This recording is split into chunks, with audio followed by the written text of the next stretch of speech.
Bonjour à tous. Bon, voilà, maintenant je commence à me répéter. Parmi les anciens de l'université culturelle, donc je vais entamer ma 38e année, avec les programmes de culture générale.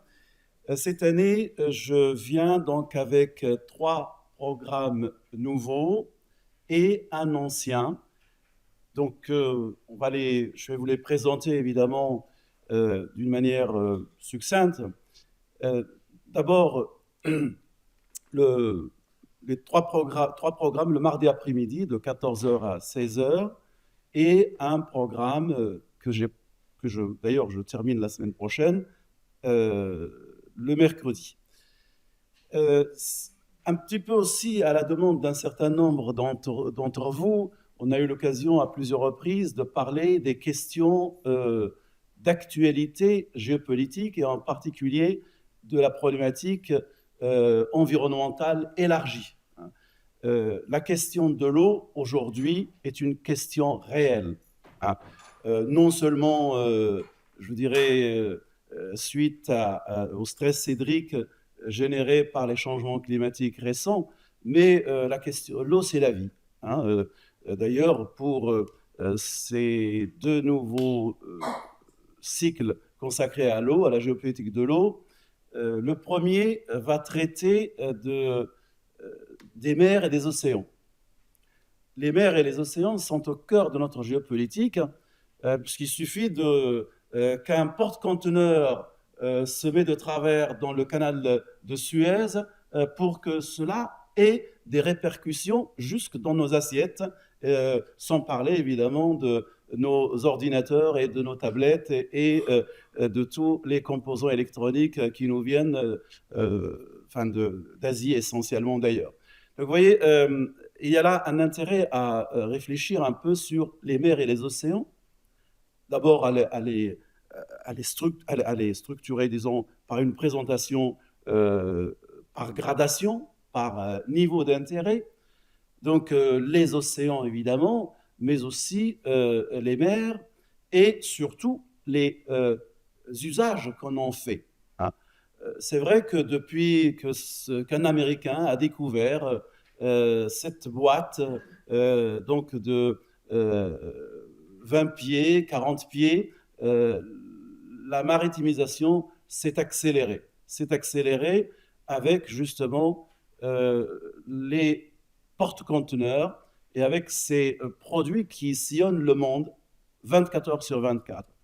Savez-vous, par exemple, qu'on a des compagnies donc, de transport maritime qui fonctionnent comme les autobus 24 heures sur 24. Hein. Essentiellement, d'ailleurs, des compagnies encore extrême orientales, même si on a aussi des compagnies européennes et américaines et tout récemment des compagnies moyen-orientales qui se défendent. Qui dit transport maritime dit évidemment donc une je dirais, organisation logistique en amont et en aval. Et pour cela, il faut des infrastructures. Les premières infrastructures sont les ports. Or, évidemment, donc, ces phénomènes donc, de mise en valeur portuaire ne sont pas nouveaux. Déjà depuis l'époque des Romains, les Romains choisissaient des sites justement abrités pour y installer leur ports. Donc, et leurs cités.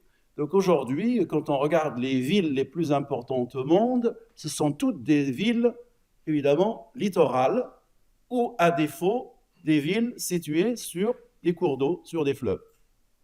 Donc on fait le tour, on prendra quelques exemples, mais j'insisterai beaucoup sur ces aménagements très importants dans les 4 coins du monde, les 5 coins du monde, si l'on se réfère à un certain nombre d'éléments géostratégiques, évidemment.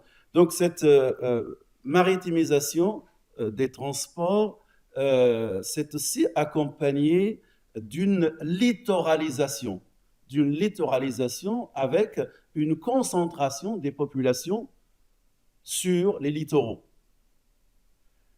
Jusque-là, effectivement, rien d'étonnant. Néanmoins, cela a généré, et on le constate dans un certain nombre de grandes métropoles, des nuisances, des pollutions et évidemment donc des risques liés au changement climatique, liés à la montée des eaux.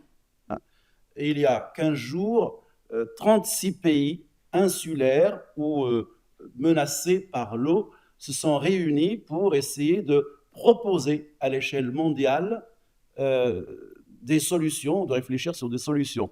Il y a des îles entières qui risquent de disparaître. On a des villes qui risquent de disparaître, qui s'affaissent un peu partout dans le monde. On en prendra un certain nombre d'exemples. Après le grand sommet que la France avait organisé il y a un peu plus d'un an et demi autour du One Ocean, comme l'océan unique, notre océan unique. Il y a eu des propositions, mais malheureusement, ces propositions restent lettres mortes. Par contre, depuis 2021, le rapport du GIEC montre du doigt les nœuds gordiens et les difficultés majeures qui nous attendent tous en matière donc, de changement climatique, en matière de montée des eaux et en matière de déplacement des populations. Donc, à cause de ces changements climatiques sur les littoraux, mais aussi, même effet dans des zones qui vivent le stress hydrique. Plus que jamais, la célèbre phrase de Saint-Exupéry, en parlant de l'eau, « Tu n'es pas indispensable à la vie, tu es la vie ». Aujourd'hui, l'eau, c'est la vie, plus que jamais. D'ailleurs, dans les religions monothéistes et même dans d'autres religions polythéistes, la place de l'eau est toujours importante, hein, aussi bien donc dans les baptêmes que dans les ablutions, etc. Donc l'eau est un sujet très important pour qu'on puisse le traiter. Donc je vais le traiter avec évidemment donc les mers et les océans dans un premier temps, la maritimisation, la littoralisation et leurs conséquences. Et en même temps, j'aborderai l'eau douce à travers les grands lacs et les grands fleuves. Les grands lacs et leur, je dirais, dimension, leurs avantages, mais aussi leurs risques, hein, à commencer par la plus grande étendue d'eau douce du monde, que sont les grands lacs nord-américains, partagés en partie entre les États-Unis et le Canada. Nous évoquerons aussi les grands fleuves. Alors, les grands fleuves, la majeure partie des grands fleuves sont des fleuves hautement géopolitiques. Jusqu'aux années 2000, nous avons tous, pour un grand nombre d'entre nous, appris que le plus grand fleuve du monde, c'était le Nil. Depuis les années 2000, ce n'est plus le Nil qui est le plus grand ou le plus long fleuve du monde, c'est l'Amazone. Il y a à peu près une différence de 142 km entre les deux. Mais le plus hautement géopolitique, c'est le Nil, effectivement, qui est dans l'actualité géopolitique. Depuis, je dirais, la région des lacs, depuis le Burundi même, hein, pour donc ses sources via le lac Victoria. Ensuite, donc la partie un peu litigieuse aujourd'hui qui oppose l'Égypte, le Soudan et l'Éthiopie avec le barrage de la Renaissance, le grand barrage de la Renaissance. On va traiter effectivement cette question géopolitique et ses conséquences sur les populations et surtout sur, on va dire, les 250 millions de personnes immédiatement impactées par le Nil. Les Égyptiens en premier, les Éthiopiens, les Soudanais dans ses deux composantes, nord et sud, et tout cela donc fera l'objet d'une approche et d'une analyse donc circonstanciés et adaptés. Nous évoquerons aussi d'autres fleuves qu'on a tendance à oublier. Le Danube. Le Danube, certes immortalisé par tous les artistes européens, mais néanmoins, le Danube, c'est aussi un sujet de discorde, un sujet de... c'est un fleuve qui a un statut donc, de cours d'eau international et qui souffre encore de certaines pollutions dont les plus anciennes remontent à la fin des années 60. Nous pourrons faire aussi donc, un tour de l'autre côté de l'Afrique, voir le fleuve Niger, donc un fleuve qui nourrit là aussi donc, 10 millions de populations. Nous évoquerons donc le fleuve Congo et tout son bassin. Et nous pourrons même aller jusqu'à évoquer donc des fleuves comme le Mékong ou encore évidemment l'Euphrate, qui est lui aussi dans l'actualité avec des problématiques géopolitiques entre la Turquie, la Syrie et dans une certaine mesure l'Irak. Voilà. Donc ces deux vraiment séminaires me tiennent à cœur parce que évidemment donc la question de la géopolitique de l'eau est une question que toutes les politiques au monde prennent en considération. En France, en Europe, nous avons des politiques de l'eau. D'ailleurs, en France, nous étions parmi les premiers à se lancer dans une politique de l'eau. Une politique de gestion de l'eau, mais surtout de gestion de l'eau pour d'abord l'irrigation, ensuite pour l'eau potable. Mais nous avons vu ces 3 dernières années les étés secs que nous avons vécus dans un certain nombre de régions en France. Même chose du côté aussi donc, de l'Espagne. Donc il y a eu des politiques et on a mis en place, on était les premiers à avoir mis en place la politique des bassins, les agences de bassins. Donc nous, par exemple, nous dépendons de l'agence donc Rhin-Rhône, Méditerranée, Corse. Voilà. Donc c'est une agence vraiment de bassin dont le siège se trouve juste donc à Gerland, à côté du lycée Mérieux. Donc l'agence de l'eau sur les rives du Rhône face au musée Confluence. Donc nous évoquons aussi ces politiques et ces choix et nous passerons vraiment beaucoup de documents. Je nourrirai ces 2 séminaires comme les autres aussi avec beaucoup de documents de première main. Voilà. Donc pour ces 2 séminaires que je présente en premier, même si dans l'ordre ils sont les 2, je reviens ensuite au séminaire qui commencera en septembre, fin septembre, c'est l'Afrique centrale. Jusqu'à présent, j'ai fait le tour de l'Afrique. Il me restait cette Afrique centrale, cette Afrique forestière, équatoriale, qui est à la fois le poumon vert de l'Afrique, mais qui est aussi le château d'eau de l'Afrique, avec le fleuve Congo dont je viens de parler. Et surtout, cette région, c'est un scandale, comme dirait un certain nombre de spécialistes, géologique, dans la mesure où le sous-sol de cette Afrique centrale regorge de minerais, et surtout de minerais hautement stratégiques, notamment donc, le coltan, mais aussi des terres rares nécessaires et convoitées par les grandes puissances industrielles dans le cadre de ces nouvelles technologies que nous utilisons au quotidien. Donc je traiterai cette région en accordant à chacun des pays sa place et en insistant aussi sur les questions environnementales et les questions climatiques.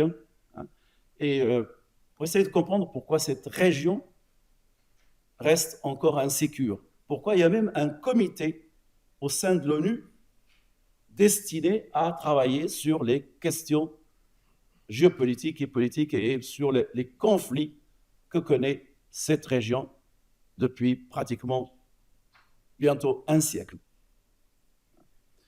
Voilà pour les trois nouveaux séminaires. Le séminaire du mercredi, c'est le Mercosur. Là aussi, le Mercosur s'est invité dans l'actualité géopolitique nationale et européenne au début de l'année 2024. Nous avons suivi nos agriculteurs dans leurs craintes, dans leurs peurs. L'objectif de ce séminaire, c'est d'abord de resituer le Mercosur, de voir ce que c'est que le Mercosur comme zone d'échange, comme la troisième grande zone d'échange mondiale, mais aussi de constater une réalité. Une réalité, c'est que le Brésil, c'est, je dirais, le chef de file des BRICS. Or, les BRICS, on entend beaucoup parler d'eux. Quand on dit BRICS, on commence par Brésil. Donc, le Mercosur, c'est d'abord le Brésil. C'est d'abord le Brésil avec toutes ses richesses environnementales, avec sa diversité des populations. C'est-à-dire, on fait le grand écart entre le nord-est et ses populations quasi africaines et le sud du côté de Porto Alegre où on se croirait évidemment dans des petites villes ou des villes donc germaniques de Bavière. Donc on fait le grand écart aussi au niveau économique entre des zones aménagées. Là aussi, on verra que le littoral est très aménagé, avec une concentration de grands foyers urbains, notamment comme autour de la capitale économique du Brésil, Sao Paulo, ou évidemment la capitale culturelle et artistique, Rio. Hein, et juste derrière, on a évidemment donc d'autres villes. On a tout un triangle industriel très important. Car le Brésil, ce n'est pas seulement la samba et le carnaval et le football. Non, le Brésil, c'est aussi un pays industrialisé. C'est le troisième pays industrialisé en matière de l'aéronautique. On oublie cela. Donc vous avez tous, à un moment ou l'autre, emprunté un avion brésilien, Embraer, pour un vol de Lyon à Amsterdam ou pour un vol de Lyon à Casablanca. On oublie cela. Donc c'est un pays industrialisé. C'est un pays qui a donc une agriculture très puissante. Une agriculture très puissante à travers l'élevage, à travers donc l'élevage en open field, mais aussi à travers une stabulation industrielle, hélas, un peu à l'image de la stabulation américaine, avec des feedlots, avec ces zones, ces parcs d'engraissement donc de bétail pour fournir la demande mondiale en viande. Sachant que le Brésil est aujourd'hui le premier producteur mondial de soja. 35% de la production de soja au monde est brésilienne. Les États-Unis arrivent en deuxième avec 32%. Voilà. Donc le Mercosur est dans l'actualité. Le Mercosur interroge, inquiète beaucoup de nos citoyens. Qui perd, qui gagne? Par exemple, pour nous, on essaiera de répondre à cette question-là dans le cadre de cet accord global entre le Mercosur et l'Union européenne. Voilà ce que je vous propose donc pour l'année prochaine. Je vais laisser la place à mes collègues et au plaisir de vous retrouver à la rentrée. Ceux que je retrouverai tout à l'heure cet après-midi. Donc on a encore donc 3 séances ensemble. Merci à tous. Ciao.